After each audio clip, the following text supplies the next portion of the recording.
Hello বন্ধুরা, দেখো আজকে আবার আমরা বেরিয়ে পড়ছি। আমাদের দেখো তো কেমন লাগছে। আমার দেখো দেবায়ন বাবাটা সুন্দর করে ছবি তোলার জন্য সামনে একদম সুন্দর করে দাঁড়িয়ে আছে। ও মজাও পাচ্ছে একটু ছবি তুলতে দেখে, ভিডিও করে দেখে।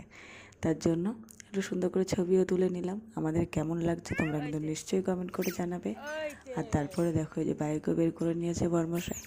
আজকে যাব আমরা বাইকে করে তিনজনে মিলে যাব। বর্মশাই যে বাইক চালাচ্ছে আর আমরা দুজনা পিছনে বসে আছি। হাওয়া খেতে খেতে গরমের মধ্যে বাইকের হাওয়াটা ভালোই লাগে। হাওয়া খেতে খেতে মজা করতে করতে আমরা চলে যাচ্ছি। আর এই দেখো চলেও আসলাম কথা বলতে বলতে। দেবায়ন তো ওনার বাবার কোলের মধ্যে, উনি আনন্দ করছে। আর এই যে চলে এসেছি, দেখো কত দোকানপাট বসেছে, মেলা বসেছে, প্রচুর দোকানপাট বসেছে। আর এই পুকুরটা দেখে মানে এই বাওরটা দেখে অনেকেই হয়তো চিনতে পারবে, আর অনেকে নাও চিনতে পারো।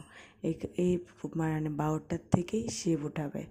আর শিব উঠাবে বলতে সে বুড়ো শিব বলে, সেই শিব উঠাবে। আর যারা মানে শিব ভক্ত আছো তারা কিন্তু কমেন্টে নিশ্চয়ই হরে হরে মহাদেব লিখবে। আর দেখো চারপাশে মানটা দেখতে খুব সুন্দর লাগছিল, এত পরিমাণে লোক, এত পরিমাণে চারপাশটা দেখো, দেখলে বুঝতে পারবে কত পরিমাণে মানে জায়গা নেই এমন পরিমাণে লোক মানে চারপাশটাতে ঘিরে বসে আছে সবাই ওই শিব ওঠা দেখার জন্য। জলের থেকে শিব উঠাবে। অনেক সন্ন্যাসীও আছে এখানে, চারপাশে অনেক সন্ন্যাসী বসে আছে। আর এমনি মানুষও অনেক বসে আছে চারপাশে, সব এই বাওরটার পাশ দিয়ে ঘিরে। সাথে আমি দাঁড়িয়েছিলাম, আর পারছিলাম না দাঁড়িয়ে থাকতে, ভালো লাগছিল না, তাই ভাবলাম আমিও একটু বসে পড়ি। আমিও বসে পড়লাম। আর এই ঘাট দিয়ে তুলবে আর এই জায়গায় মন্দিরে রাখবে। আর এত পরিমাণে লোক দেখো, সবাই এই যে শিব খুঁজছে, শিব পেয়ে গেছে আর সেটাই মানে নিয়ে মন্দিরে তোলার ব্যবস্থা করছে। আর এত পরিমাণে লোকের ভিড়, এত পরিমাণে সবটাও তোমাদের সাথে শেয়ার করতে পারলাম না।